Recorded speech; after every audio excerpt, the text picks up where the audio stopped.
Single mother goes to a job interview with her twin daughters because she has no one to leave them with.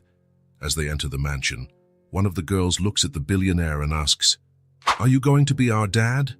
He laughs, but when he sees the mother, he freezes. The alarm clock didn't even need to ring.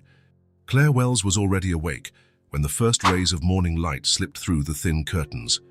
3 minutes later, right on cue, the sound of giggling flooded the hallway. Her twin daughters, Junie and Lila, both bundles of energy even before breakfast, were already bouncing on the bed in the next room. "Mommy, we're hungry," one of them shouted, probably Junie, the more talkative of the two. Claire smiled, rubbing her eyes.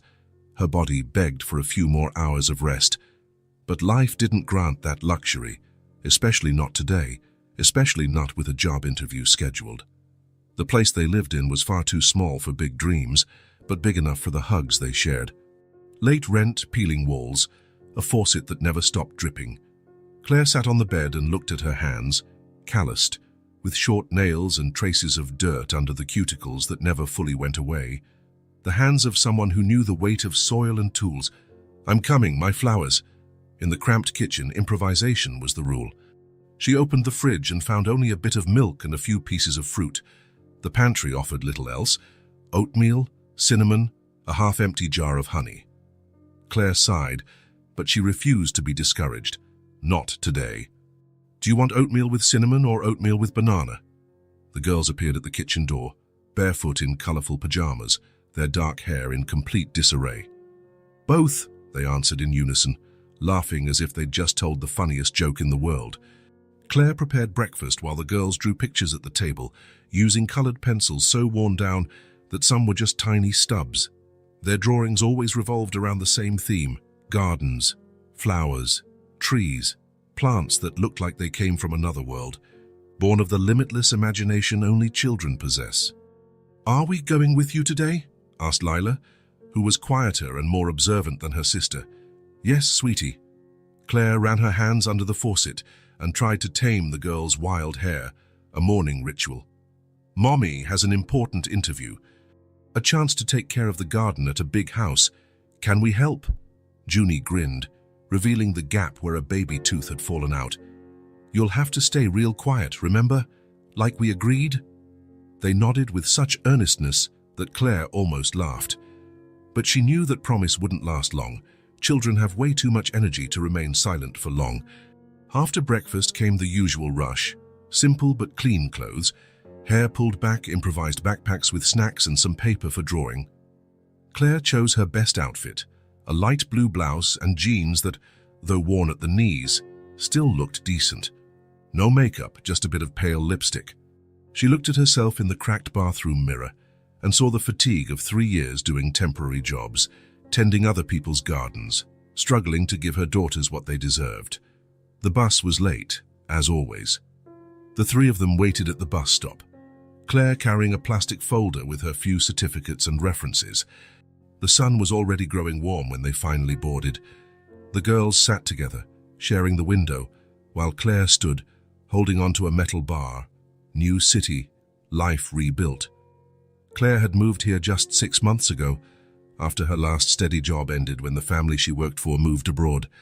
Starting over had become a skill she'd mastered, first when she discovered she was pregnant, then when she found herself alone with 2 newborns, and now trying to settle somewhere no one knew her name or her story. The bus rattled, stopping at every corner. Weariness weighed on Claire's shoulders. Physical exhaustion, yes, but more than that, the fatigue of someone carrying fragile hopes like eggs in a basket. She'd already tried 3 interviews that week, all unsuccessful. "Mommy." Lila's voice was soft, almost a whisper. Claire leaned in to listen. "I dreamed about our house last night." "Oh yeah. What was it like?" "It was full of flowers. So many you couldn't count, and there was a garden just for us." Claire felt a warmth in her chest. Her daughters never complained, never asked for expensive toys or brand-name clothes. All they wanted was what she wanted too: stability, a place to call home. "One day, my love, one day we'll have that." The bus stopped along a tree-lined avenue. Claire checked the scrap of paper where she'd written the address. There was still one more stop to go, but she decided to get off early and walk the rest of the way. The girls needed to stretch their legs before the interview. On the sidewalk shaded by old trees, the three of them walked hand in hand. With each step, the neighborhood changed. Bigger houses, more elaborate gardens, imported cars in the driveways. Claire felt her stomach tighten. Insecurity, a sense of not belonging. What if they don't like me? She thought, biting her lower lip. At that moment, she felt a small squeeze on her left hand. She looked down and met Junie's big, confident eyes. "Mommy, you're the best gardener in the whole world. They're going to love you." Claire smiled, unable to explain how those simple words were exactly what she needed to hear. She straightened her posture, took a deep breath, and kept walking. Each house number grew larger. They were almost there. Rounding the corner, they stopped. At the end of the street, imposing and set apart from the other residences, a mansion rose behind a wrought iron gate. The front garden, visible even from a distance, looked abandoned. Wilted flowers, untrimmed shrubs, uneven lawn. "This is it," Claire said, feeling her heart pound. Lila squeezed her hand.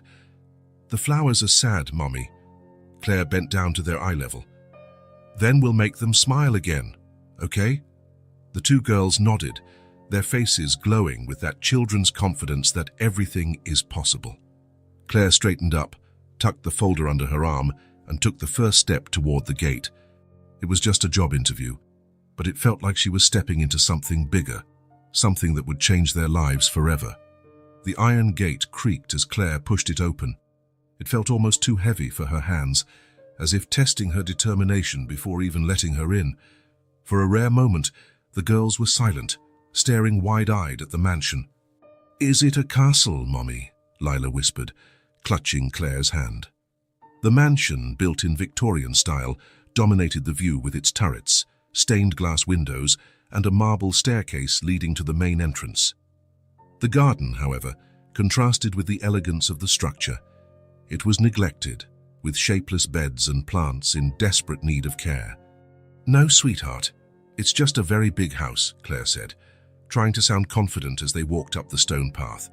With every step, Claire noticed more details of the abandoned garden. Rose bushes that needed pruning, shrubs growing out of control, vines creeping over walls that should have been kept clear. To untrained eyes, it was merely a neglected yard. To Claire, it was a blank canvas waiting for new life. They hadn't even reached the front door before it opened. A tall, thin man, impeccably poised with carefully combed grey hair, appeared in the doorway. He wore a dark suit that, despite being classic, didn't look the least bit uncomfortable on him. "Ms. Wells, I presume?" His voice was formal, but the slight smile softened his tone. Claire nodded, trying to hide her nerves. "Yes, that's me. I'm here for the gardener position." "Exactly. I'm Harlan, the butler of the Lawrence residence." He gave a small nod, almost a bow, then looked at the girls. His gaze showed neither surprise nor disapproval, just kind curiosity. "And who might these young ladies be?" "They're my daughters," Claire explained quickly. "Junie and Lila. I had no one to leave them with. I hope that's not a problem. They behave well." That last part was almost a silent prayer. Harlan offered a friendlier smile this time. "Not at all, Miss Wells.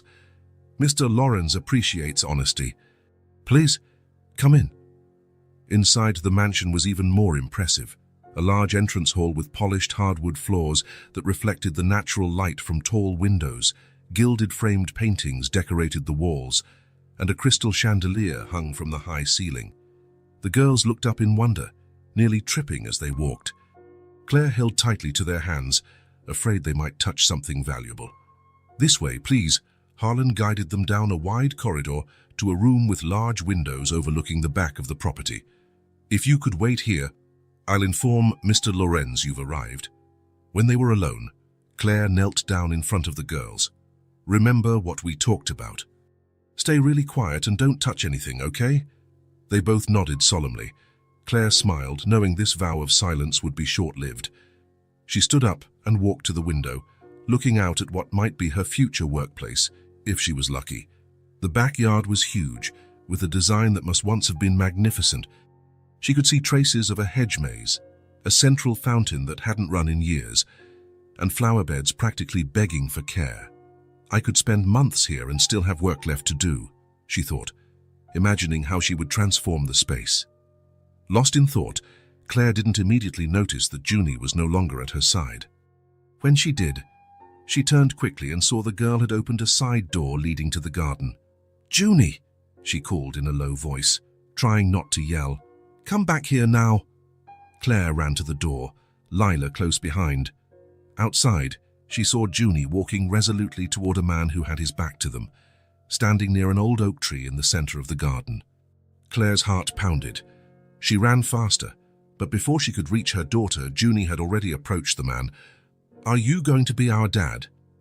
The question, posed with the innocence and directness only children possess, echoed through the quiet garden.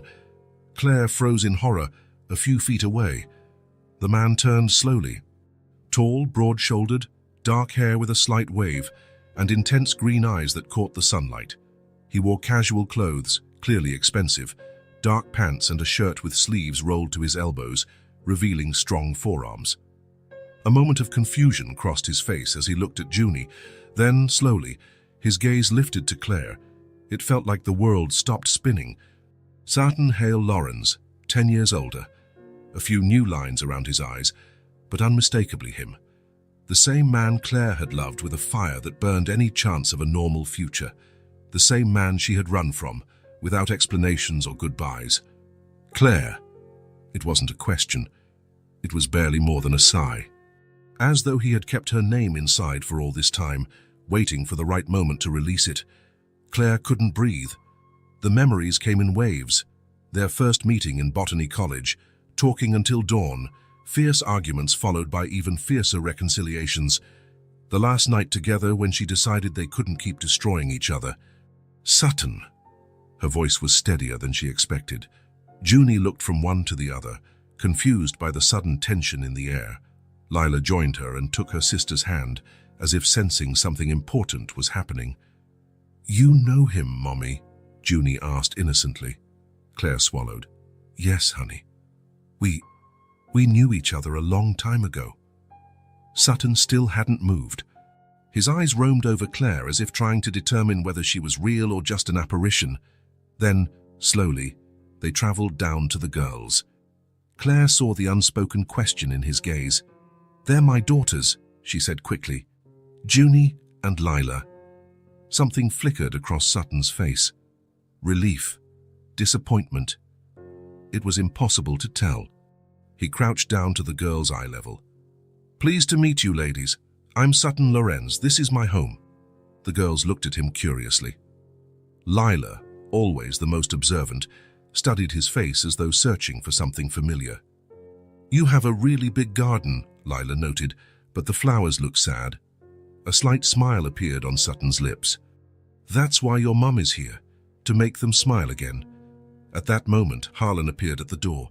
"Ah, I see you've already found our employer, Ms. Wells." There was a note of surprise in his voice. "Mr. Lorenz, Ms. Wells has arrived for the gardener interview." Sutton stood, his gaze never leaving Claire's. "No formal interview necessary, Harlan. Ms. Wells is hired." His voice was controlled, professional. "I trust her gardening skills completely." The butler looked momentarily surprised, but nodded. "Very well, sir. Shall I prepare the usual paperwork?" "Please, and show Ms. B. Wells the property perimeter and the tool shed. She should have everything she needs." Harlan nodded again and addressed Claire. "If you would follow me, ma'am." Claire hesitated, still caught in Sutton's gaze. So many unspoken things hung in the air between them. 10 years of silence compressed into a single moment. "I can start tomorrow morning," she finally managed. Sutton merely nodded, his face a mask of calm. Claire took her daughter's hands and followed Harlan, feeling the weight of Sutton's stare on her back as she walked away. In the weeks that followed, Claire threw herself into the garden with almost feverish dedication. She worked from dawn, cutting dead branches, pulling weeds, redesigning flower beds. The girls came with her every day, playing among the trees or helping with small tasks. Harlan had arranged a special corner in the garden just for them, with a small table and art supplies. a gesture that surprised Claire with its thoughtfulness. Sutton rarely appeared during the day. Claire only caught glimpses of him at a distance, working in his office or talking to Harlan, but she knew he was watching. Sometimes, when she looked up at the mansion's windows, she'd spot him for a second before he vanished. It was a silent dance, neither of them ready to break the carefully maintained distance. At night in her little home, Claire would find memories flooding back. Sutton at 25, passionate and intense, with dreams too big for normal conversations. She at 20, impressed by his intelligence and ambition, but scared by the sheer intensity of everything. They had loved each other like fire, burning everything in their path, including themselves. Fights that started over trivial things and escalated to deep wounds. Words spoken in the heat of the moment that could never be taken back. Reconciliations that seemed to mend everything until the next storm. Until one day, Claire realized they couldn't go on, that they were destroying each other. That love, no matter how strong, wasn't enough without maturity. And she left without warning, believing a clean break would hurt less for both of them. Now, 10 years later, she saw a different Sutton, calmer, more centered. The years had softened his edges without dimming his presence. She had changed, too. Motherhood had transformed her, granting patience and strength she never knew she had. The hardships of recent years had taught her to value stability over reckless passion. In the third week of her new job, Claire was kneeling in a flower bed, transplanting lavender seedlings, when she sensed someone behind her. She didn't need to turn to know who it was. "The flowers are coming back to life," Sutton remarked, closer than she expected. Claire kept working, trying to keep her hands steady. They were never really dead. They just needed care. Silence. Claire finally turned around. Sutton watched her with an expression she couldn't decipher. "Why didn't you say goodbye?" His question was gentle, not accusing. A lump formed in Claire's throat. "Because I didn't know how. Because I was afraid that if I saw you one more time, I wouldn't be able to leave." Sutton nodded slowly, as though her answer finally made sense to him, after all these years. "And the girls? They—" He left the question unfinished. "They're not yours, if that's what you're asking." Claire kept her voice firm. "They're 7. I had a relationship after you." It didn't last. Something shifted in Sutton's expression. Relief. Claire hadn't expected that. "They're extraordinary," he said sincerely. "They remind me of you, that same curiosity in their eyes." Claire smiled, feeling that familiar surge of pride whenever someone praised her daughters. "Thank you." Sutton knelt beside her, picking up a small trowel. He started working in the flower bed, as if it were the most natural thing in the world. "I still remember everything you taught me about gardening," he said. Claire watched him work, noticing that his movements were indeed skillful for someone whose garden looked so neglected. "You never hired another gardener after Mr. Bennett retired?" Sutton kept his eyes on the soil. "I hired several. None stayed for long." Claire understood what he wasn't saying. None met the standard she'd set. The thought gave her a strange satisfaction. They worked in silence for a while, the only sounds being their tools in the earth and, in the distance, the girls' laughter as they played near the now-functioning fountain. "You seem happy," Sutton finally said. "A different, but at peace." Claire thought about his words. "I am. Not in the way I imagined at 30, but yes. The girls are my joy." Sutton nodded, his green eyes softened by the late afternoon sun. "How about you?" Claire asked, feeling it was fair to return the question. "Are you happy?" He seemed to weigh that question seriously.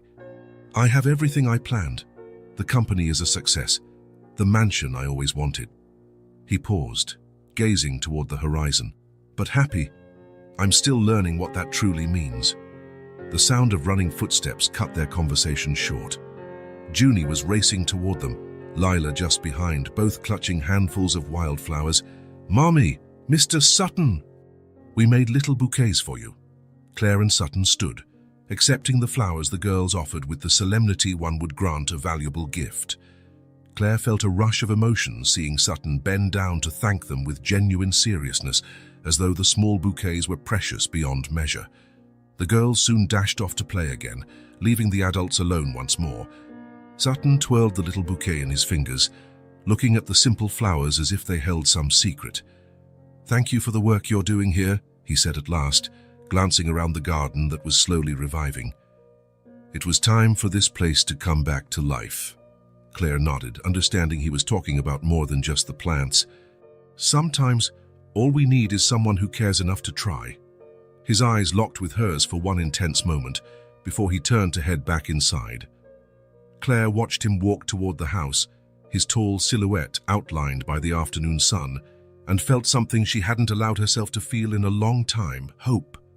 Morning broke grey, with low-hanging clouds that promised rain.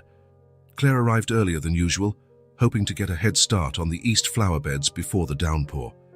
The girls were still asleep when she left, entrusted to a retired neighbor who adored their company. The garden was silent, shrouded in a gentle mist that gave the plants an almost magical appearance.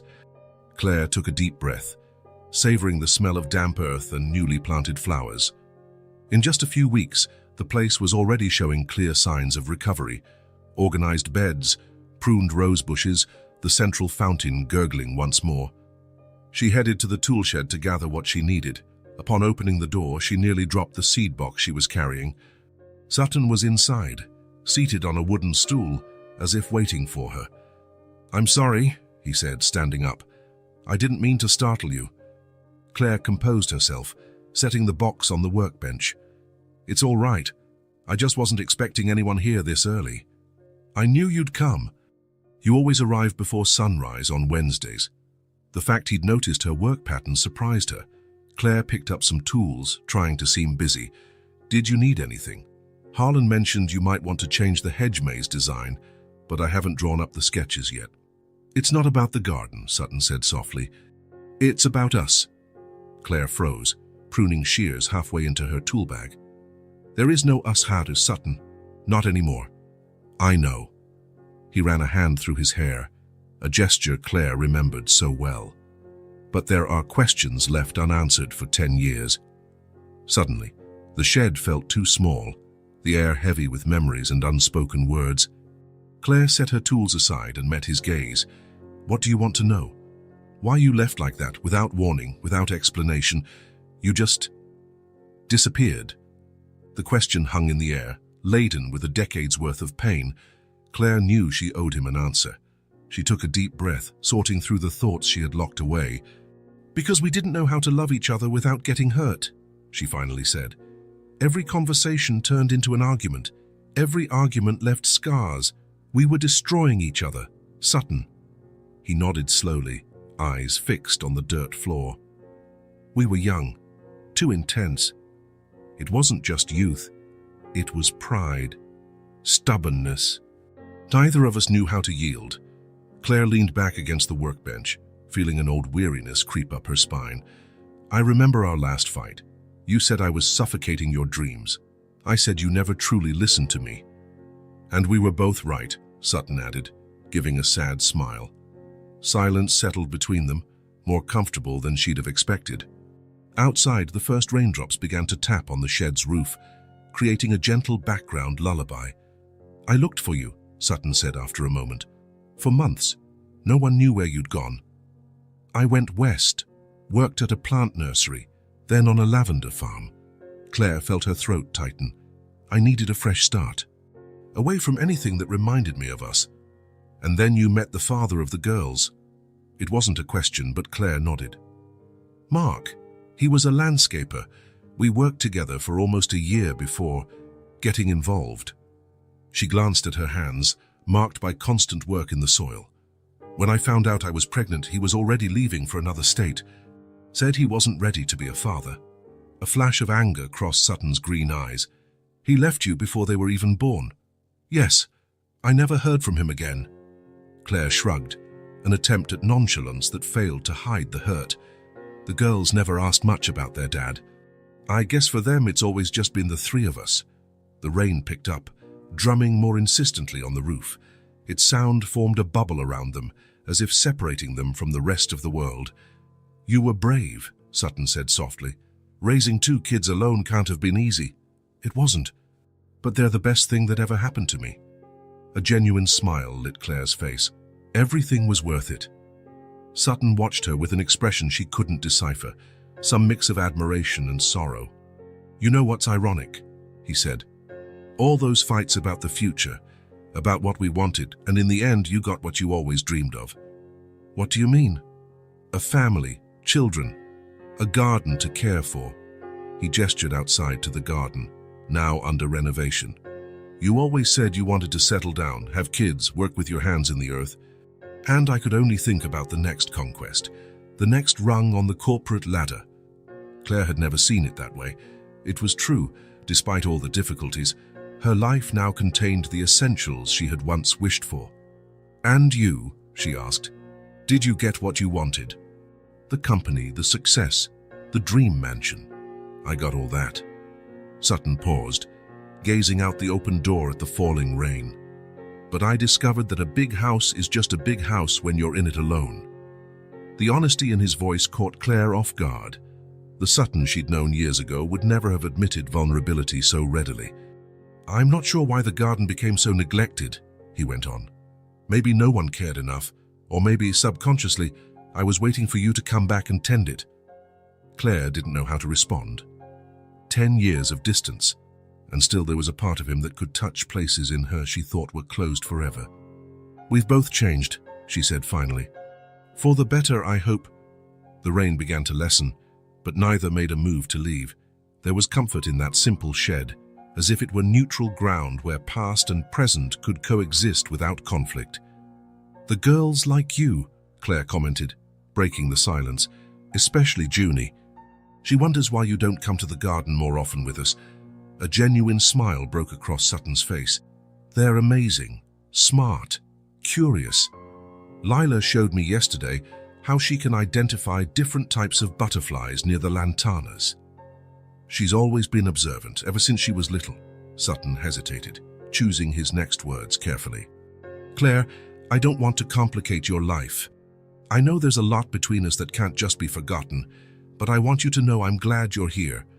I'm glad all three of you are here." Claire felt a warmth blossom in her chest, something she hadn't felt in years. It wasn't passion nor lust, it was calmer, more mature. A recognition that time had tempered the edges that once cut them both. "Thank you," she said simply. The rain had stopped completely, leaving only the dripping of water from the leaves. A ray of sunlight broke through the clouds, illuminating the soaked garden. "I guess that's my cue to go back to work," Sutton said, heading for the door. "Harlan is waiting for me for a video conference in 10 minutes. Claire nodded, picking up her tools again. As Sutton was almost out of the shed, she called, "Sutton." He turned, one eyebrow raised in question. "I don't regret leaving back then. We wouldn't have survived as we were. But," she hesitated, gathering courage for honesty, "I regret not saying goodbye." His eyes softened. Maybe some stories don't need a goodbye, just a new chapter. With those words, he stepped out into the rain-soaked garden, leaving Claire with a strange sense of peace. As though, after 10 years, she had finally found a long-lost piece of her life's puzzle and put it in its rightful place. The days after their talk in the shed brought a subtle but noticeable shift. Like roots slowly stretching beneath the soil, something began to change in the daily rhythm of the garden. Claire noticed it on a Thursday, when she found Sutton helping Harlan unload bags of fertilizer from a delivery truck. He had swapped his suit for jeans and a plain t-shirt. His hands, once always immaculate, now showed traces of soil under his nails. He waved at her as if it were the most natural thing in the world. The following day, he appeared while Claire was planting new flowers around the fountain. Without a word, he grabbed a watering can and started watering the seedlings she'd just placed. They worked side by side for almost an hour, sharing a comfortable silence broken only by the sound of water falling on leaves and an occasional bird call.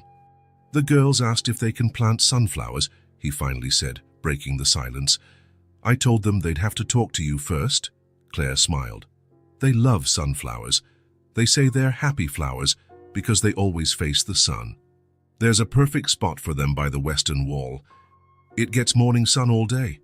There was something different about Sutton, a relaxed posture, a softness in his gaze that Claire couldn't recall seeing before, as if, after so many years chasing achievements, he'd finally allowed himself to simply live in the present. On Saturday, Claire brought the girls in early. They found Sutton already in the garden, working the soil of an empty bed with a box of sunflower seeds beside him. Junie's eyes lit up. "Can we help?" she asked, already moving closer without waiting for an answer. "Of course, I've been waiting for you." Sutton knelt down to be at their level. "Do you know how to plant sunflowers?" Lila, always more serious, frowned in concentration. "We make holes with our fingers, put the seeds in, then cover them with soil, and water them every day." "Exactly," he smiled, impressed. "Your mom taught you well." The girls knelt next to him, their small hands quickly getting dirty. Claire watched from a distance, feeling a strange emotion swell inside her. Something deeply moving about the scene. The tall man and the two little girls, all focused on the simple act of planting seeds. He wasn't trying to win them over with grand gestures. He wasn't asking too many questions or offering extravagant gifts. He was just present, genuinely interested in what they had to say, patiently answering their endless questions about flowers, bugs, and why the sky sometimes turned pink at sunset. The following week introduced a routine that felt both new and strangely familiar. Sutton showed up in the garden almost daily, never announcing himself or offering elaborate excuses. Sometimes he brought a new tool he thought Claire might need. Other times, he simply sat on a nearby bench to work on his laptop, occasionally lifting his gaze to watch her. The girls had grown used to him, running to him whenever they arrived after school, eager to share what they'd learned that day, to show him new drawings or small treasures they'd found. A blue feather, an oddly shaped leaf, a tiny snail. "Mr. Sutton, why don't bees sting flowers?" Junie asked one afternoon as they watched a bee land on a daisy. "Because they need the flowers to survive," Sutton replied. "The flowers give them nectar, and the bees help the flowers grow by carrying pollen from one to another." "Like friends," Lila suggested. "Exactly like friends," Sutton smiled. "Some people call it symbiosis, but friends is an easier way to explain it." Claire, busy pruning nearby rose bushes, overheard the conversation and felt something shift inside her. Sutton was now providing the patient answers she had always tried to give. And there was something in how he explained the world to the girls, without oversimplifying, without underestimating their ability to understand. At night, back home, the girls spoke of him naturally, as though he had always been part of their lives. "Mr. Sutton said he's taking us to see the turtles in the pond out back tomorrow," Junie announced during dinner. "He says they're shy, but if we're really quiet, they'll come out. He knows the name of every tree in the garden," Lila added, wide-eyed, "even the really hard ones." Claire listened, torn between contentment and caution. Part of her rejoiced to see the girls forming a genuine bond with someone else. Another part feared the inevitable attachment. What if it all fell apart again? What if Sutton grew tired of this simple life and reverted to the ambitious man she once knew? But with each passing day, those fears seemed less valid. The Sutton she saw now wasn't the hot-headed young man of 10 years ago, nor was he a complete stranger. He was someone familiar yet new, like a plant you know well, but that blooms differently each season. In the third week, Claire arrived earlier than usual. The girls had a school field trip and would be gone all day. The morning was cool, the sky a pale blue promising warmth later. Dew glistened on the grass as she headed to the tool shed. When she opened the door, she froze. Sitting on the workbench where she normally left her gloves and pruning shears was a small deep blue ceramic vase holding a perfect bouquet of fresh lavender. Its purple, a bright contrast against the vase. No note. None was needed. Claire stepped forward slowly, as if the vase might vanish at any sudden movement. She touched the petals gently, breathing in their soft fragrance. Lavender, her favorite since forever. She remembered a conversation years ago, lying in a field after a picnic. She had mentioned how lavender reminded her of her grandmother's home, the only place she felt truly safe as a child. How she loved the lingering scent on sheets, clothes, everything. He had remembered. Even after 10 years, he still remembered. Claire picked up the vase carefully, as if holding something both precious and fragile. A warmth spread through her chest, rising to her throat, where it formed a lump. Such a simple gesture, just flowers in a vase, and yet it meant so much. He wasn't trying to wow her with grand gestures or promises. He wasn't pushing for a second chance or asking for more than she was ready to give. It was just a small acknowledgement. I see you. I remember who you are. Claire sat on the stool in the shed, still holding the vase, letting herself feel. In recent years, her life had revolved around survival, about being there for her daughters, about building a stable and safe life. She'd built a wall around her heart, not out of bitterness or fear, but out of necessity. There was no room for vulnerability when two little people depended on her for everything. But now, holding that vase of lavender, she sensed a small crack in that wall. Like a persistent seed finding space in seemingly solid stone and beginning to sprout, something inside her was awakening. It wasn't the same feeling as 10 years ago, that overwhelming passion that consumed everything in its path. This was calmer, more rooted, a quiet awareness of possibility. Claire placed the vase back on the bench and began her day's work, though something within her had changed. With each action, digging in the soil, measuring space between seedlings, pruning dead branches, she felt a lightness she hadn't experienced in a very long time. By midday, she heard footsteps approaching. She didn't need to turn to know who it was. "The lavender is beautiful," she said, continuing to work on a bed of perennial plants. "Thank you." Sutton stopped beside her, hands in his pockets, looking out at the garden. "I passed by a flower market downtown. Couldn't resist." Claire nodded, a small smile playing on her lips. Neither mentioned the shared memory, the deeper meaning.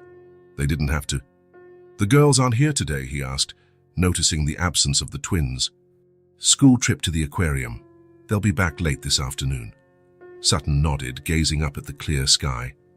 "Perfect day to be outside." "Yes, it is." They fell into a silence that wasn't awkward. It was like the silence between musicians who know the tune so well they no longer need words.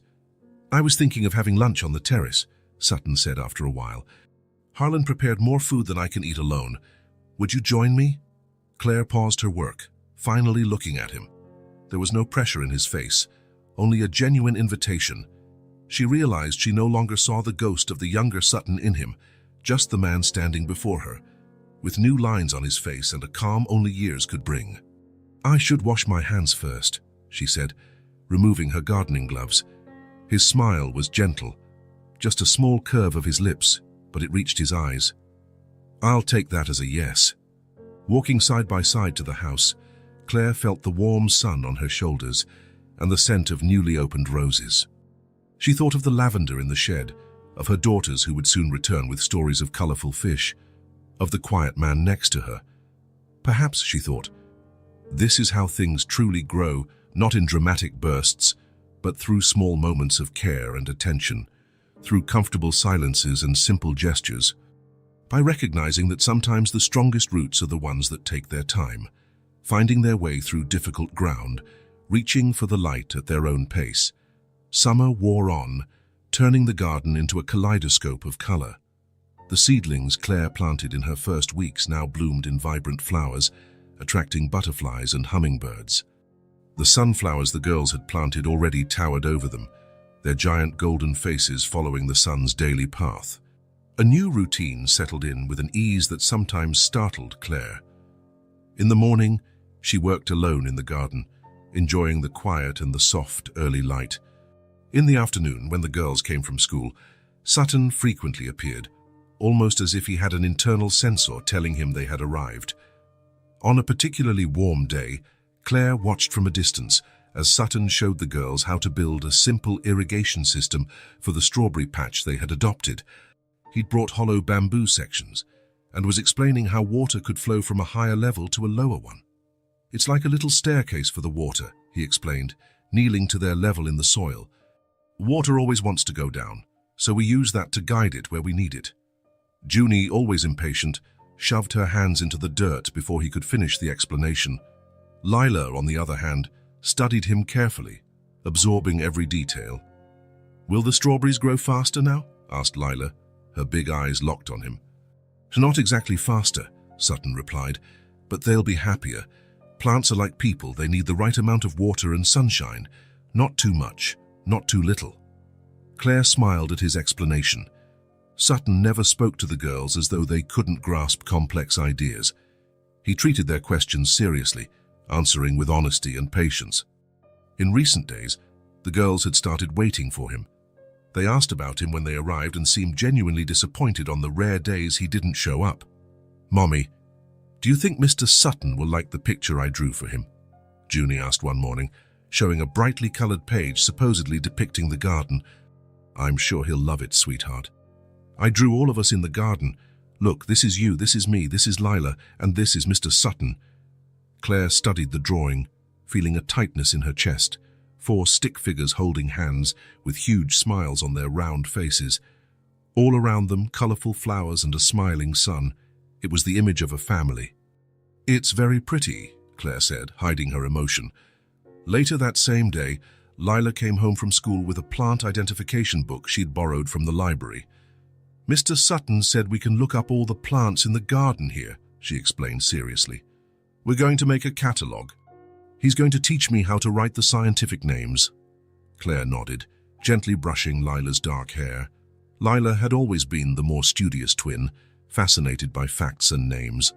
Seeing how Sutton recognized and encouraged that curiosity filled Claire with a quiet joy. One Saturday afternoon, Claire was surprised by the sound of laughter coming from the other side of the garden. Following it, she found Sutton and the girls in the midst of an elaborate treasure hunt game. He had hidden small objects around the yard, colorful shells, shiny stones, miniature animal figures, and created riddles for each hiding spot. "I'm green and long, I drink water through my roots, and I help butterflies find their way," read Junie in a loud voice, frowning as she tried to solve the clue. "The jasmine vine," Lila shouted after a few seconds, already racing in that direction. Sutton followed them, pretending he didn't know the answers, feigning exaggerated surprise at every discovery. Claire had never seen him so relaxed, so genuinely happy. The serious, controlled man she had known seemed replaced by someone who didn't mind kneeling in the dirt, making funny voices for a snail they found, or bursting into laughter when Junie placed a crooked daisy crown on his head. The girls adored him, that much was clear. The way they ran to him when they saw him, the way they clamored for his attention, the way their eyes sparkled when he joined them, and, surprisingly, he seemed to adore them in return with a devotion Claire never thought him capable of. Sutton, who had once been so focused on achievements and success, now spent hours explaining to Lila the difference between a beetle and a ladybug, or helping Junie build fairy houses out of fallen twigs and petals. Claire watched all of this with a blend of conflicting emotions. Joy at seeing her daughters form such a special bond, gratitude for Sutton's patience and kindness, but also fear, an overwhelming fear that crept into her chest late at night when everything was quiet. What if they got hurt? What if he tired of this role, of this simple routine? What if the old Sutton, the ambitious, restless one who always looked for the next challenge, came back? The girls had already lost one father. Claire couldn't bear seeing them go through another abandonment. And there was something else, something Claire hesitated to admit even to herself. She, too, was growing attached. Not just to the Sutton who played with her daughters, but to the man who left a cup of coffee in the tool shed for her on chilly mornings, the man who listened intently to her ideas for the garden without interrupting, the man who looked at her as though he still saw something wonderful, even after all these years and changes. One night, as she was tucking the girls into bed, Junie mumbled drowsily, "Mommy, why doesn't Mr. Sutton live with us?" The question caught Claire off guard. She pulled the blanket higher, buying time to form an answer. "Because he has his own house, honey. But he could come live here, or we could live there. His house is really big." Claire swallowed, feeling her heart clench. "It's not that simple, Junie." "Why not?" The question hung in the air. Claire stared at her daughter's sleepy face, so innocent, so unaware of the complexities of adult life. For Junie, it was simple. They liked Sutton. Sutton liked them. So shouldn't they just live together? The adult world, with its fears, insecurities, and old scars, didn't factor into her understanding. "Sometimes grown-ups need time to figure things out," she finally replied. "Now go to sleep, it's late." Later, sitting alone on her small balcony, Claire looked up at the stars, faintly visible between buildings, and felt the wall around her heart, so carefully built over the years, beginning to crack. Tiny fissures appeared, letting in hope and possibility. And it terrified her. Sutton called on a rainy Tuesday, Claire's weekly day off from the garden. The girls were at school, and the apartment was quiet, but for the rhythmic drumming of rain on the windows and the hum of the washing machine in the bathroom. "I have something to show you," he said, his voice containing an undercurrent of excitement. "Can I pick you up in an hour?" Claire hesitated. She had planned to reorganize the girls' closet, set aside clothes they'd outgrown, maybe bake some cookies for the week. The domestic routine that, while tedious, gave her a sense of security in her carefully structured life. "It's important," Sutton added, sensing her hesitation. "I promise I won't take too much of your time." Something in his voice, a combination of eagerness and nervousness, made Claire agree. "All right, I'll be ready." Exactly 1 hour later, she heard the sound of a car horn. Looking out the window, she saw Sutton's black sedan parked outside her modest building. It wasn't the luxury vehicle she might have expected, just a reliable, understated model, unafraid of potholes or muddy roads. "Where are we going?" she asked, once inside the car with her umbrella closed. "Downtown. It's a surprise." Sutton drove carefully, keeping his eyes on the rain-slicked streets. He wore simple clothes, jeans, a grey sweater over a white shirt, shoes that looked ready for puddles or dirt. There was a certain comfort in this simplicity she would never have associated with the ambitious young man she'd known years ago. They made small talk on the way, how the new tomato seedlings were doing, Lila's upcoming science fair project, a new species of bird that had appeared by the fountain. Easy conversation, free of tension, like a dance whose steps they both knew. As they approached the city's historic district, Claire's curiosity grew. What kind of surprise did Sutton have in mind? Why all the secrecy? Finally, he parked on a narrow street flanked by well-preserved old buildings. Small shops occupied the ground floors, a charming bakery, an independent bookstore, an antique shop.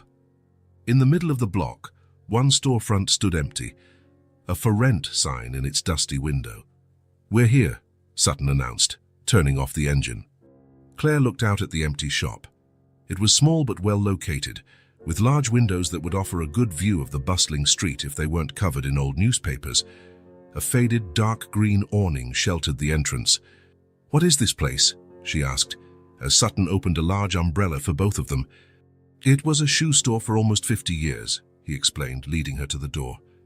"Mr. Martin retired 2 months ago. It's been vacant ever since." Sutton took out a set of keys from his pocket and unlocked the door.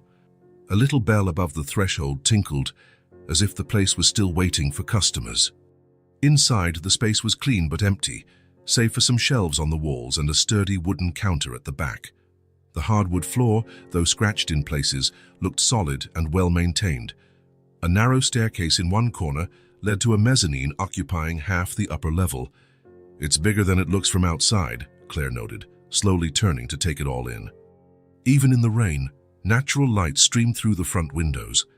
The place had a welcoming feel despite its lack of decor or furniture. Something about its proportions and the way the light fell made it feel full of promise. "There's a small garden out back," Sutton added, walking to a door behind the counter. "And a storage room." Claire followed him, feeling an odd sense of familiarity, as if she'd been there in a forgotten dream. Through the back door was a surprisingly large patio, bordered by high walls covered in ivy. Even in the rain, the potential was evident. A hidden oasis in the heart of the city. "It's lovely," she whispered, imagining what she could do with that small patch of land. Raised beds, an herb garden, trellises for climbing roses. Sutton watched her face, a soft smile on his lips. "I thought you'd like it." They returned to the main room, and Claire kept exploring. The mezzanine had a low ceiling but felt cozy, with a circular window facing the street, perfect for a small office or a reading nook. "Why are you showing me this?" she finally asked, descending the stairs. Sutton drew a deep breath, gathering courage. "Because it's always been your dream," he said, "your own flower shop." A place to create, grow and share your passion for plants. You told me about this in our first week together. Remember? Claire felt the air leave her lungs. She vaguely recalled that conversation, one night on the college campus, stars above, sharing dreams under the safety of darkness. She'd talked about someday opening her own shop, a place where she could create arrangements that told stories and teach others to see the beauty in nature. A youthful dream she'd shelved when life forced her to choose stability over passion. That was such a long time ago, she murmured. Some dreams don't age. Sutton stood in the middle of the empty floor, turning slowly as if he could already see what it might become. I pictured seasonal flowers in the windows, he said, pointing around. Shelves for smaller plants there. Maybe a big table in the center, so you can make arrangements in front of customers. The mezzanine could host workshops, teaching floral arranging or small space gardening. Claire watched him, overwhelmed by a wave of conflicting emotions. It was exactly how she would imagine it, like he'd stepped into her most private dreams and translated them into reality. Sutton, she began, her voice trembling slightly, I can't afford a place like this. And even if I could, opening a business requires capital, planning, time. He held up a hand, gently stopping her. I'm not giving it to you as a gift, he clarified calmly. It's an investment. Actually, you'd be doing me a favor. This building has been in my company's portfolio for years. It sits empty most of the time. I'd rather see someone who truly cares about it turn it into something special. Claire paced around, touching the walls and running her hand over the wood counter. It was tempting, so tempting it hurt. A dream she thought she'd buried was resurfacing, beckoning her to believe. I'm not sure, she finally said. I need time to think. It's a huge decision. Sutton nodded, not pressuring her. Of course, take as long as you need. The property's not going anywhere. He hesitated, then added gently, and neither am I. In the days that followed, Claire found it impossible to think of anything else. While she worked in the mansion's garden, cooked meals for the girls, band or lay awake at night, the image of that empty shop haunted her, inviting her to fill it with her dreams. She told the girls about the offer one evening over dinner, spaghetti with homemade tomato sauce. A flower shop, Junie's eyes widened. You'd sell flowers. And arrangements, Claire explained. Bouquets for special occasions, house and office plants, maybe even small gardening classes. Like Mr. Sutton's garden. But yours? Lila asked, ever practical. Sort of, Claire smiled. But different, smaller, more personal. The twins exchanged looks, a silent twin-to-twin communication that never ceased to amaze Claire. Are you going to do it? Junie asked at last. Claire sighed, swirling her fork in the sauce. I don't know, sweetie. It's complicated. It would change our routine, risk the stability we've built. But you smiled when you talked about it, Lila observed, with a surprising wisdom that sometimes emerged from her shy nature. You don't smile like that when you talk about the mansion job. Claire felt a knot tighten in her throat. She did love working in Sutton's garden, but ultimately, it wasn't hers.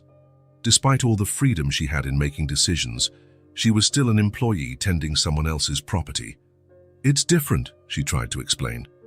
At the mansion, I get a steady paycheck, fixed hours, security. But it's not yours, Junie said, with the straightforward logic of a child, summing up what Claire couldn't quite articulate. That night, after the girls fell asleep, Claire sat on the tiny apartment balcony, gazing at the few stars visible between buildings. She thought about the fear holding her back, not just the practical fear of failure or financial risk, but a deeper fear. What if she said yes and it didn't work out? What if she ended up needing Sutton's help to keep it afloat, owing him more than she could ever repay? What if she failed? Life had never given her anything for free. Every achievement, however small, had come from hard work, strict budgeting, sacrifice. Accepting something so significant, something so aligned with her deepest passion, from someone with whom she had a complicated history, felt dangerous. Yet for the first time in years, she felt a spark of excitement that went beyond mere survival. She could envision herself in that space, creating, nurturing, building something truly her own, a place where her daughters could see her following her passion, not just her obligations. The next morning, while making coffee, Lila shuffled into the kitchen in her pajamas, rubbing sleepy eyes. "Mommy," she said, in that small but determined voice, "you deserve a garden of your own." Those words, so simple and so profound, struck Claire like lightning. Her daughters, who had witnessed every struggle, every sacrifice, who had seen her count coins on the kitchen table at night, believed she deserved more, not just to survive, but to thrive. That afternoon, Claire phoned Sutton. "I want to see the place again," she said. "Her with the girls this time?" When they revisited the shop, Junie and Lila ran excitedly through the empty space, chattering about where the flowers would go, what they'd call the store, whether they could have a corner just for themselves. Claire felt the last remnants of resistance within her crumble. This was a risk worth taking. Not for Sutton, not even just for her daughters, but for herself. For the dream she'd tucked away on a high shelf in her heart, waiting for the right time to bloom. "I'll try," she told Sutton, who watched the girls playing in the backyard. "I can't promise it'll succeed, but I want to try." His smile, reserved, respectful, yet deeply satisfied, felt like a ray of sunshine after a long storm. "That's all anyone can do," he said. "Try." The transformation of the old shoe store began on a Monday morning. Claire arrived early, keys in hand, feeling both the weight of responsibility and the lightness of hope. Unlocking the door, the little bell chimed like a herald of new beginnings. She carried a notebook filled with sketches and scribbled ideas from nights of productive insomnia. Morning light flooded through the dusty windows, creating beams that danced on the wooden floor. Claire breathed in the scent of old wood and new possibilities. She wasn't alone for long. Sutton arrived half an hour later, dressed in faded jeans and a simple t-shirt. So unlike the polished executive who ran a successful company, he brought 2 cups of coffee and a quiet excitement that matched Claire's mood perfectly. "Where do we start?" he asked, looking around curiously. Claire spread her drawings over the sturdy old counter. "Painting first. I want a soft green on the walls, like young leaves in spring. The ceiling should be lighter, almost white, to reflect the light. And we need to remove those newspapers from the windows so the sun can fully shine in." Sutton studied her sketches, asking practical questions about furniture placement, workflow, and workspace requirements. He never questioned her aesthetic choices, only helped translate her vision into actionable steps. They fell into a familiar dance. She dreamed, he structured, like old times, but tempered by new maturity. Over the next few days, the space began to transform. Harlan had recommended a small yet reliable team for structural repairs, reinforcing the floor, fixing the ceiling, updating the wiring. Claire insisted on paying them herself, and Sutton, understanding her need for independence, did not argue.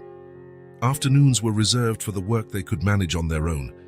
Sutton turned out to be surprisingly handy with basic carpentry, building sturdy shelves for pots and plants, and a custom workbench for Claire to assemble arrangements in front of customers.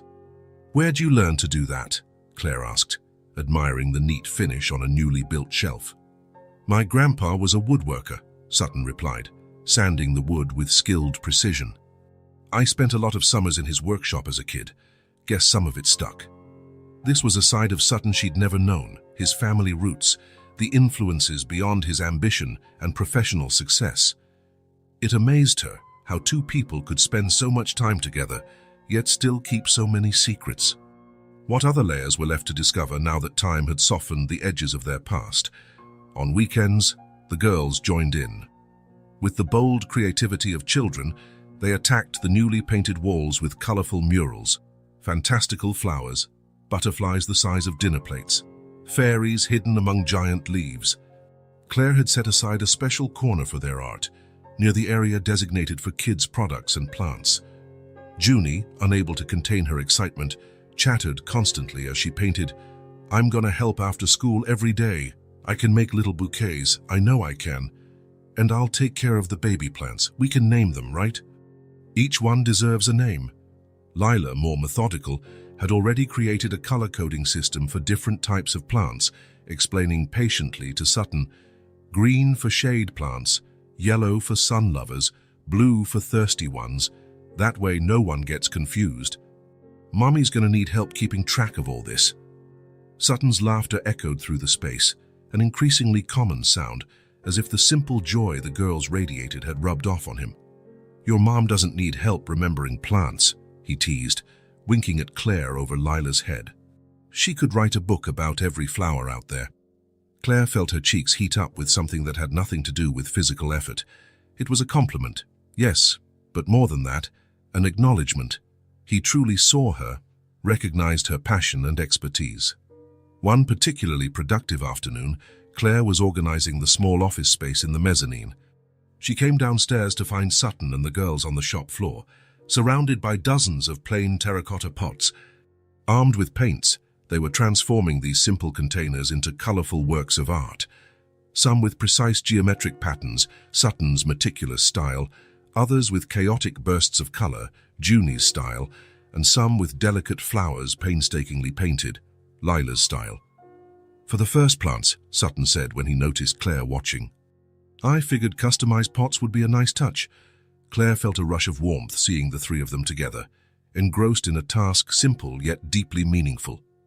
It was an image she never thought possible, her daughters and Sutton creating something side by side, each by choice rather than obligation. At night, back in her small apartment, Claire felt a new sense of belonging, not simply in the practical sense of having help with the store, but at a deeper level. Her decisions, her fears, her small daily victories, now there was someone to share them with. I think Westbrook's supplier has better prices on perennials, she mentioned one evening, going through catalogs at her kitchen table after the girls were asleep. But Greenville's supplier is more reliable, Sutton countered, having joined them for dinner more often these days. And they're closer, meaning fresher plants and less transport stress. Simple, practical conversations, free of drama, so different from the heated debates of a decade ago when every discussion felt like a minefield. Now there was space to disagree without destruction, to yield without feeling defeated. Work in the backyard garden was especially gratifying. The once cluttered, deserted patio had been transformed into an urban oasis. Sutton surprised Claire one day by showing up with a small fountain he found at a junkyard, a stone structure, weathered by time but charmingly rustic. They installed it in the garden's center, surrounded by raised beds where Claire planted herbs and flowers for cutting. The girls took responsibility for creating a fairy corner in a shady spot, tiny sculptures made of twigs, painted stones, miniature wooden doors affixed to tree trunks, a whimsical space that delighted adults as much as children. After 4 weeks of intensive work, the metamorphosis was nearly complete. The once empty space now overflowed with personality. Soft green walls provided the perfect backdrop for dark wooden shelves and counters. In the center, a spacious work table allowed Claire to assemble arrangements in full view of customers. In the mezzanine, a cozy area with cushions and plant books offered space for small workshops. On the eve of the grand opening, Claire was applying a final coat of varnish to the handmade sign that would hang over the front door. Roots and Petals, Flower Shop. Simple, straightforward, personal, like her. Nervous? Asked Sutton, arranging the final details in the display area. Scared to death, Claire admitted, flashing a shy smile. What if no one comes? What if too many people come? What if I forget the prices? What if all the flowers wilt at once? What if everything goes well? Sutton interrupted gently. What if this is just the beginning of something amazing? What if all those fears are just the price of admission to something incredible? Claire looked up, meeting his gaze. Those same green eyes she once knew so well, now rediscovered. There was no pressure in them, no impossible expectations, just a calm confidence that was exactly what she needed. How do you do it? She asked, setting aside the paintbrush. Do what? Seem so sure it will all work out? So, at peace with the uncertainty? Sutton took a moment to think, his gaze drifting over the space they'd created together. Because I've seen you start over before. I've watched you turn nothing into something incredible. He smiled, a small but genuine smile. And because this time, you're not alone. The store's opening was a modest but meaningful success. Curious neighbors, a few of Sutton's business contacts, friends of the girls from school, a steady flow of visitors filled the space with chatter and excitement. Claire moved between them, explaining different plant species, demonstrating simple bouquet arrangements, and answering questions on basic plant care. The girls, wearing miniature aprons matching Claire's, handed out small succulent pots as a souvenir for each customer, their own idea, executed with Sutton's help in the preceding days. They beamed with pride, hosting with a seriousness that made adults grin. Harlan surprised everyone by arriving with a basket of homemade breads and pastries from the mansion's cook. "To go with the coffee," he said with his usual formality, though his eyes sparkled with satisfaction at seeing how the space had been transformed. In the following weeks, a new routine took shape. Claire opened the shop early after dropping the girls at school. She worked alone through the morning, fulfilling orders and tending the plants. In the afternoon, the girls came straight from school, finishing their homework on the mezzanine or helping with small tasks. Sutton appeared almost daily, sometimes just for half an hour to bring coffee, other times staying until closing, helping with deliveries or chatting with customers. Gradually, the flower shop began to put down roots in the community. The cafe on the corner ordered fresh bouquets every week. The middle-aged barber bought succulents for his shop. Young couples came looking for plants for their new apartments. A retired teacher became a regular at the Wednesday gardening demos Claire held. It was a life Claire never envisioned possible, stable, yet not stagnant, secure, but full of new daily challenges. The girls flourished in this environment, proud of their mother, knowing every customer by name, growing up surrounded by both beauty and purpose. One morning, Claire found Sutton waiting at the shop door before she'd even opened. He looked uncharacteristically nervous, something unusual for his steady composure. "I had an idea," he said abruptly. "I'm not sure you'll like it, but I wanted to share it before I lose my nerve." "Now I'm intrigued," Claire replied, unlocking the door. Inside, he unrolled a small sketch on the counter. It was a plan for an addition to the back of the shop, a modest but well-designed greenhouse where Claire could grow more delicate plants and experiment with new varieties.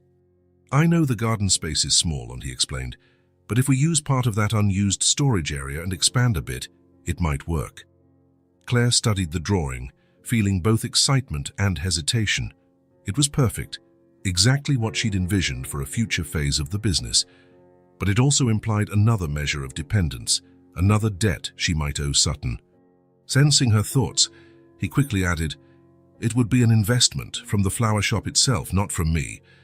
You're already making enough profit to consider expanding.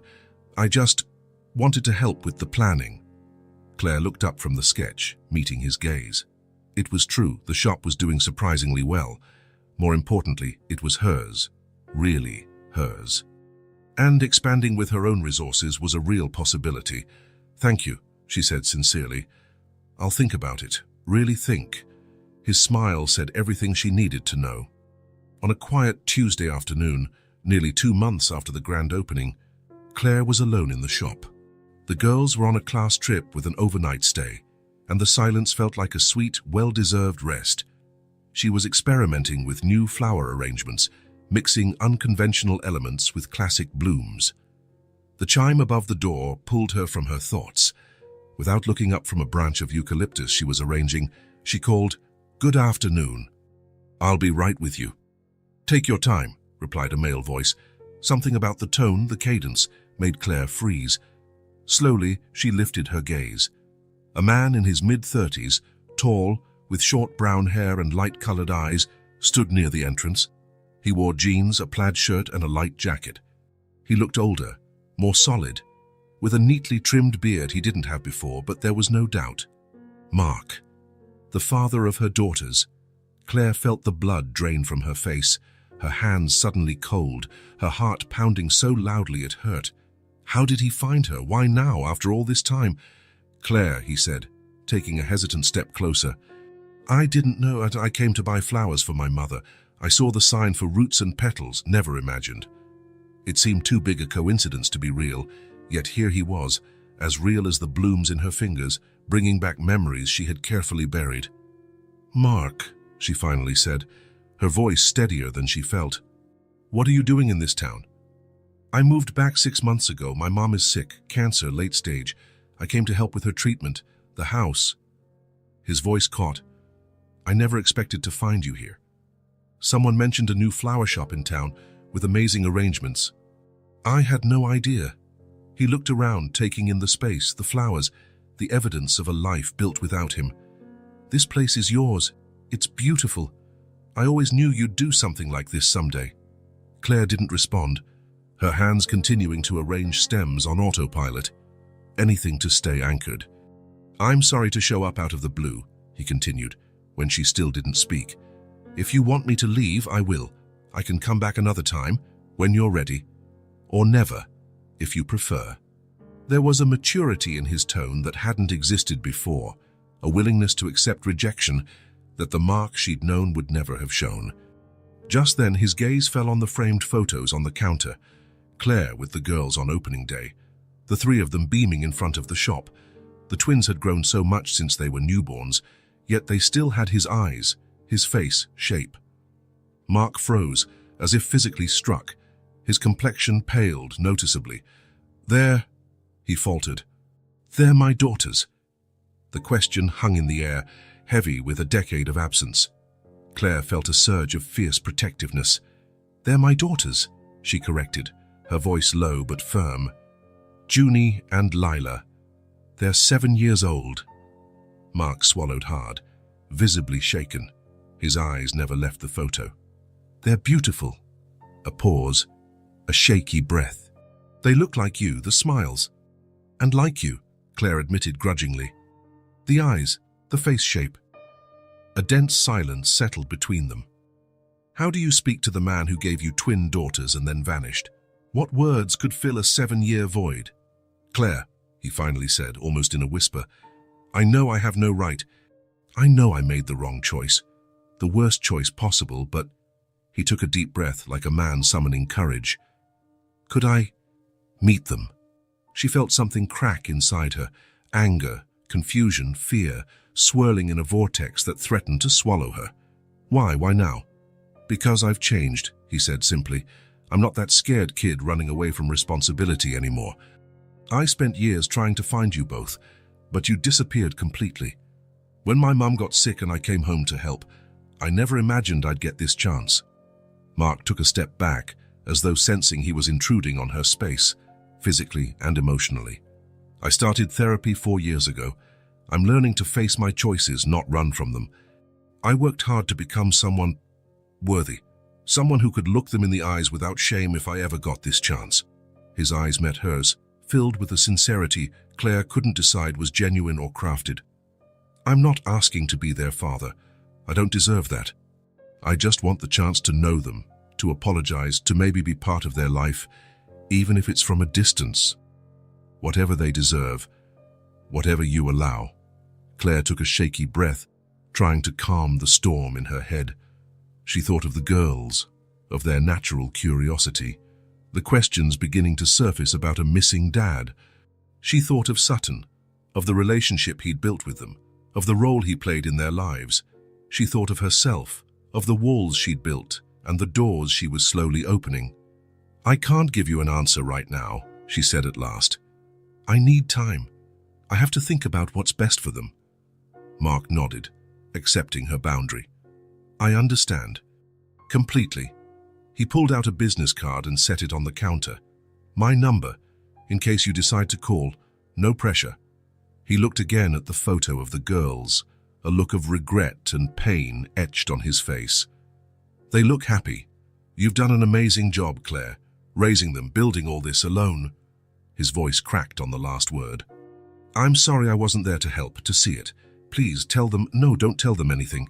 It's not fair to ask that of you.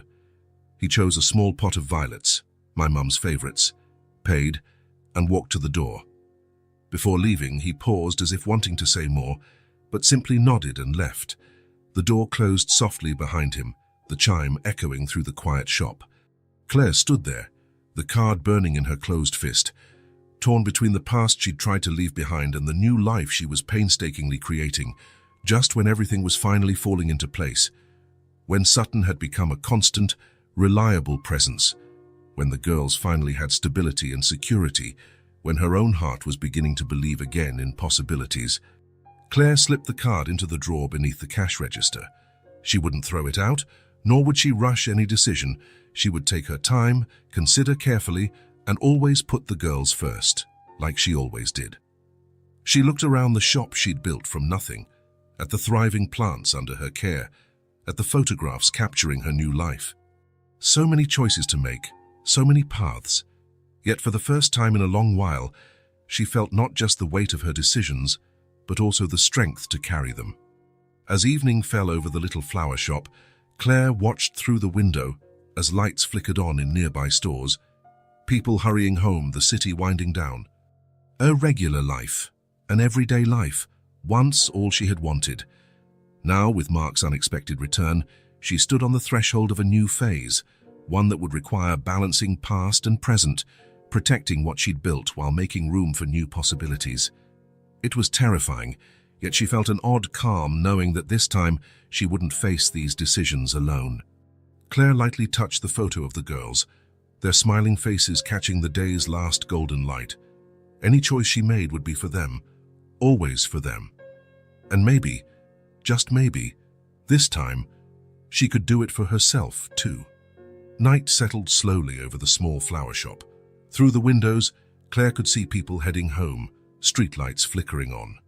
A normal, unremarkable scene, yet she felt like she was standing at the edge of a cliff, uncertain whether to jump or step back. There were so many unanswered questions, so many new chapters, but for the first time in a long time, Claire didn't feel just fear. She felt possibility, and that was enough to guide her forward, little by little. "Mommy, what if he comes back?" Junie had once asked her, about a father they never knew. Claire remembered brushing away the question with vague words. Now, faced with the man himself, she realized that question no longer had a simple answer. Early morning light filtered through Claire's window before the alarm even rang. She lay awake, thoughts spinning about Mark and what lay ahead. 3 days had passed since he'd appeared in her shop, and each minute felt elastic, stretching long with indecision. Despite everything, the flower shop thrived, the girls were happy, and Sutton remained a comforting constant. Then Mark returned, turning it all upside down again, carrying a business card and sorrowful eyes that spoke of regret and growth. Claire quietly got out of bed, careful not to wake her daughters in the next room. In the small kitchen, she brewed coffee and sat at the table, holding Mark's card in her hand. It was simple and professional. Mark Daniels, landscape architect, address on the west side of town, phone, email, an orderly life, so different from the impulsive, commitment-fleeing boy she'd known. "Because I've changed," he had said. Claire wanted to doubt him. It would have been easier if she could dismiss him as the same irresponsible man. But there was something in his eyes, clarity, weariness from confronting his own failings. She recognized that look. She saw it in the mirror every morning. The man who'd abandoned her pregnant with twins wasn't the same one who showed up in her shop. Time had shaped him as it had shaped her. The difference was, she had tangible proof of her growth. 2 healthy girls, a successful business, the scars she wore with dignity. What did he have, beyond words and regretful eyes? "Regret isn't redemption," she muttered to herself, watching the steam rise from her mug. That morning, as she opened the shop, her routine felt automated. She smiled at customers, arranged bouquets, checked inventory, all while her mind drifted through possibilities and fears. Sutton arrived around noon, as he often did, carrying sandwiches from a local deli and wearing that calm smile that had become his signature.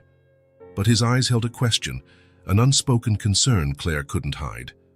"I brought lunch," he said, placing the bag on the counter, "and I also brought this." From his pocket, he pulled out a small wooden box, intricately carved with leaf and flower patterns around the edges. The lid opened in 2 parts, revealing compartments that fit perfectly inside. "For the girls to store seeds," he explained. Lila mentioned they were collecting different types for a school project. Claire ran her hand over the polished wood, feeling the meticulous craftsmanship in every curve. He must have spent hours carving each leaf, each petal, a gift specifically tailored to the girls' interests, to who they were. "It's beautiful," Claire said, her voice quieter than usual. "You're not quite yourself today." Sutton observed gently, without pressing. Did something happen? Claire hesitated. She could lie, say she was tired. But they were building something on honesty, something they never had before. Mark showed up at the shop 3 days ago. Sutton's expression didn't shift drastically, but she noticed the slight tension in his shoulders, the cautious gleam in his green eyes. The girl's father, he said, not as a question but as confirmation. Claire nodded and told him, briefly, about the unexpected reunion, Mark's mother's illness, his discovery of the twins, his desire to meet them. He wants to know them, she concluded. Sutton was silent a moment, absorbing. When he spoke, his voice was controlled, but she sensed his effort to keep calm. What are you going to do? I don't know. Claire grabbed a bouquet of flowers and began to arrange them, needing something to occupy her hands. Part of me wants to protect them, keep him away. He left before they were even born. What right does he have now? Sutton nodded thoughtfully. And the other part, he prompted gently. Claire paused, a flower held mid-air. The other part thinks maybe they deserve to know where they come from, who he is, to have a chance to decide for themselves. She placed the bloom into the bouquet with care. And maybe I need that too, so I can fully move on. A flicker of unease crossed Sutton's face, quickly contained. Claire realized her words could be interpreted in many ways. Moving on with Mark, without Mark. With Sutton? She herself wasn't sure. Is there something wrong, Claire? He asked, voice steady but with a rare vulnerability. Claire looked at him, really looked at him. The man who had re-entered her life as unexpectedly as Mark, who helped transform her dream into something real, who played with her daughters like they were the most precious things in the world, who respected her independence without belittling it. I'm confused. The raw honesty of that statement lingered between them. Sutton didn't retreat or show frustration. He just nodded slowly. That makes sense, he said. It's a lot to deal with. Claire felt an overwhelming rush of gratitude that nearly broke her. How many men would respond with understanding instead of jealousy, patience instead of ultimatums? Thank you, she said, meaning far more than the words could convey. Saistitid to them that night. After putting the girls to bed, Claire sat on the floor in their bedroom, her back resting against the wall between their two beds. Lila had rolled over in her sleep, her head now on Claire's leg. The room was lit by a small mushroom-shaped lamp, a gift from Sutton a month earlier. In her hand, Claire held an old photo, its edges worn from being handled so often. The girls as newborns, tiny in their hospital bassinets, two little pink bundles with their eyes closed, unaware of the complicated world they'd entered, or the absence that would mark their lives. She remembered those first months, sleepless nights breastfeeding one baby while the other cried waiting, the fevers that terrified her, the day both girls smiled for the first time, almost simultaneously, as if sharing a secret. She was alone through all of it, alone for every milestone, every decision, every fear. Where was he when we needed him the most? She whispered into the silence, her heart heavy with memories of battles no one witnessed, tears no one wiped away. Lila stirred in her sleep, murmuring nonsense. Claire gently stroked her dark hair so like Mark's. There was no denying the genetics. The girls had his eyes, face shape, and even Junie's frown of concentration. And what if he really did change? The question came from a part of her still capable of believing in second chances, in growth, in redemption. What if they want to know him? They were getting older. Soon they'd have more questions about their father, questions Claire had answered only superficially. He's far away. He wasn't ready to be a dad. Sometimes adults aren't ready when children come. They were kinder truths than the raw reality. But how long could she protect them from it? And did she have the right to decide if they should meet him? Claire slipped the photo back into its envelope and gently moved Lila's head onto a pillow, covering both girls. She checked the window and returned to her own room. That night, she dreamed of gardens, some meticulously planned, others wild and free, paths that branched out and intertwined, never revealing where they might lead. The next day, in the flower shop, Claire watched Sutton set up a support frame for a newly arrived climbing plant. His hands worked with precision and kindness, ensuring the structure was strong enough to hold growth without stifling it. A metaphor, she realized. That was how he treated her, like a plant needing both support and freedom. "I've made a decision," she said suddenly. Sutton looked up, waiting. "I'm going to let Mark meet the girls," she said, her voice more certain than she felt. "A brief meeting here at the shop, with you present, if you can be." Something flickered across his face. Surprise, possibly concern, but also a deep respect for her choice. "Are you sure?" he asked. "No," Claire admitted with a small smile, "but I think it's the right thing to do. Not for him, but for them and for me, so I'm not always wondering what if." Sutton nodded, thoughtful. "What will you tell the girls?"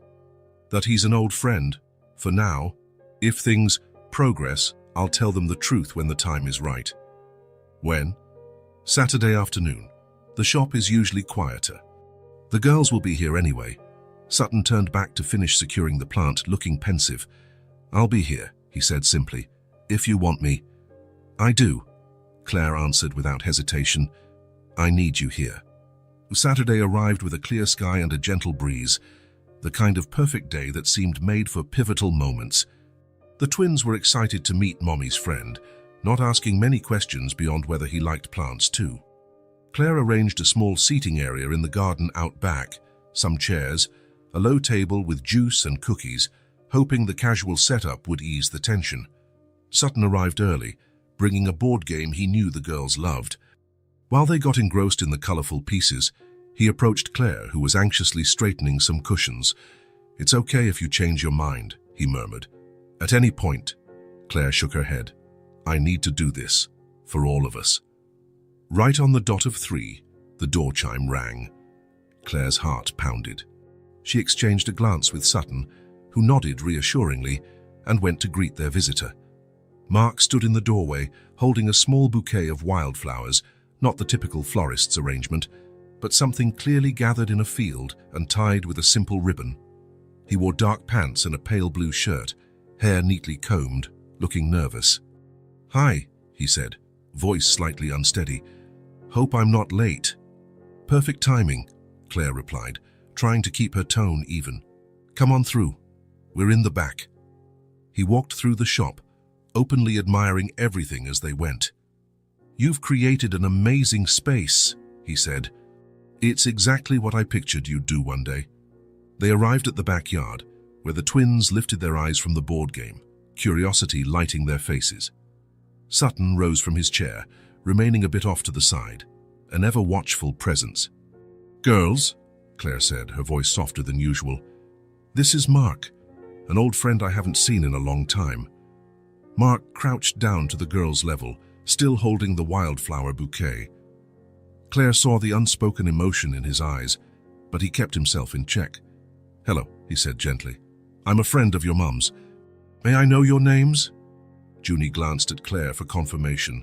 With a slight nod from her mother, she answered, "I'm Junie, and this is my sister Lila. We're twins." "Twins," Mark repeated, as though the word held special magic. "It's so nice to meet you both."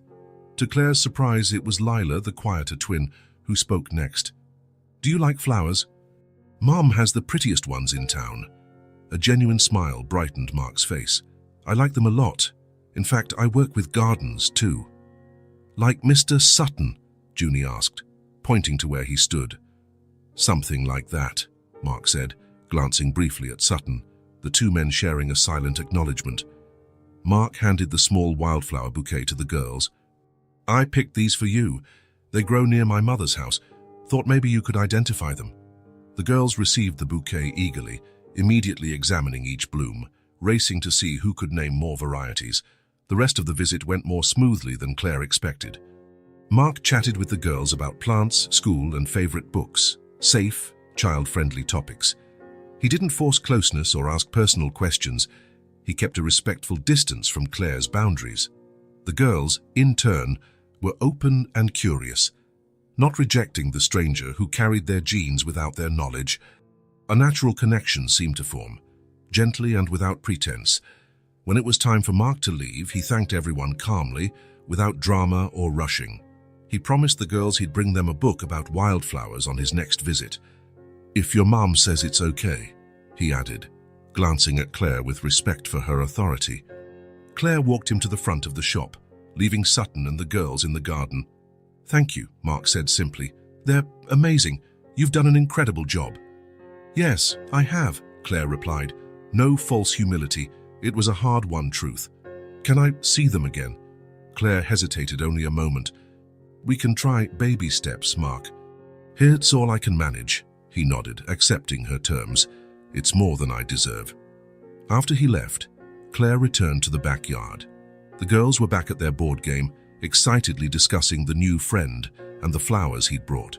Sutton stood slightly apart, watching them with a thoughtful expression. Claire joined him. "Thank you for not pushing me," she said in a low voice, "and for being here. I couldn't have done this alone." He turned toward her, green eyes reflecting the soft afternoon light. There was a depth there, an understanding beyond words. "I'm here because I want you whole, Claire," he said gently. "Even if that means sharing space with the past." The simplicity and generosity of his statement overwhelmed her. Without thinking, she stepped forward and hugged him, burying her face in his chest. It was the first time she allowed such vulnerability since reconnecting.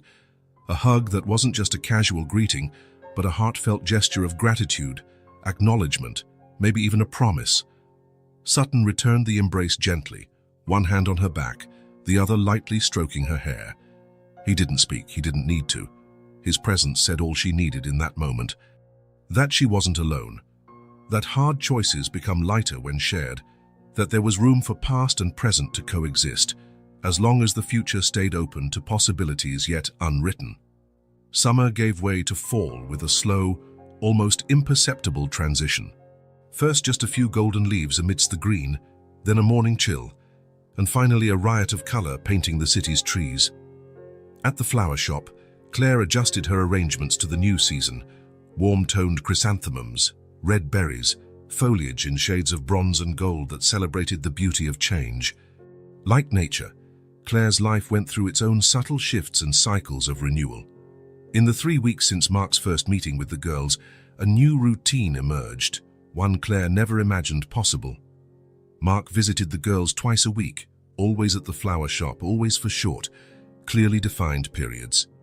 He brought books about plants, told them stories of his travels, showed them little tricks like whistling with 2 overlapping leaves, a skill Junie mastered quickly and practiced at home until Claire begged for 5 minutes of quiet. "Mark showed us how maple seeds twirl like helicopters when they fall," Lila said during dinner one evening. "He said nature invented helicopters before people did." "And he drew all the parts of a flower," Junie chimed in, never wanting to be outdone, "with scientific names. I'm taking it to school tomorrow." Claire listened with a mix of emotions, pleasure at their genuine excitement, maternal caution, and a constant sense of surprise at Mark's patience. He wasn't trying to buy their affection with lavish gifts or outlandish promises. He wasn't forcing intimacy. He was simply there, offering small discoveries and building trust one step at a time. "You haven't told them yet?" Sutton asked one evening as he helped Claire close the shop. The girls had gone with Mark and their grandmother to a local park, promising to return promptly in an hour. Claire shook her head, arranging the last pots. "Not yet. It feels too soon." "Do you think he'll respect that?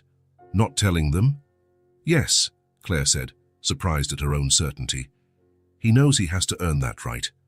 We've talked about it."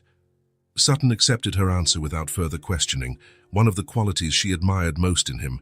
He never tried to override her decisions or assume he knew better, and that wasn't the only quality she was beginning to appreciate more each day. As time passed, Claire saw more clearly how Sutton had become an indispensable part of her life, not by intruding or dominating, but by simply belonging. He showed up at the shop almost daily, sometimes just to drop off coffee and talk for 10 minutes. On Thursday nights, when she closed early, he often joined them for dinner at her tiny apartment, helping the girls with homework before Claire prepared a simple meal. On weekends, he took her and the girls on little outings, a botanical garden in a nearby town, a rural craft fair, a lakeside picnic, small adventures that created memories, bonds, and a present that didn't erase the past but complemented it. Somewhere in the midst of it all, Claire felt herself reorganizing inside. It was no longer guilt she felt over letting Mark see the girls, nor fear that his presence would upend the delicate balance. It was a calm understanding that she was making mature choices, no longer driven by desperation or impulse, but by thoughtfulness. She wasn't running away anymore, as she had done 10 years ago when she left Sutton. Nor was she simply surrendering to circumstances, as she nearly did during those difficult years of single parenthood. She was building something new, something complex, honoring both past and present. One quiet morning at the shop, Claire found Sutton in the backyard, talking with the supplier who had just delivered winter seedlings. He negotiated deadlines, discussed plant varieties, a familiarity evident in his tone, as though he were a full partner in the business. "You didn't have to be here today," Claire said when the supplier left. "I thought you had that big investors meeting." "We moved it to tomorrow," he replied with a shrug. "Wanted to be here for the delivery. I know how excited you were for those hellebores." Claire smiled, touched by what seemed like a small gesture but meant so much. "You're steady," she said, the words slipping out before she could stop them. "You always have been, haven't you? Even when we were young and all over the place, deep down you were solid." Sutton raised his eyebrows, surprised. After a moment, he smiled gently. "Maybe so, but you taught me to be flexible too, to bend without breaking. Like plants," Claire thought. "Like bamboo that bends in a storm and remains standing when everything else is uprooted." The rest of the day passed in its normal rhythm, a few regular customers, deliveries to prep, the phone ringing with new orders. Junie and Lila arrived after school, heading upstairs to do homework in the little nook Claire had set up for them. Near closing time, Claire stepped out into the garden. The autumn sun cast a golden light across the plants, creating long shadows and a magical glow on the leaves. On the small porch, she saw a scene that made her heart stop momentarily.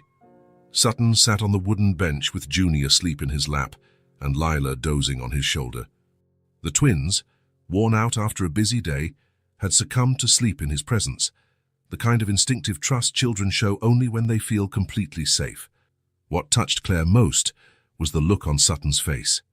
He watched the girls with a mixture of wonder and protectiveness, as if he cradled something too precious for careless hands. Claire quietly moved closer, then sat beside him. Without thinking, she leaned her head on his shoulder beside Lila's, sensing the familiar warmth of his body and the calm rhythm of his breathing. "They called you Dad today," she said softly, "when you stepped out to take that phone call." Junie asked, "Will our dad like this drawing?"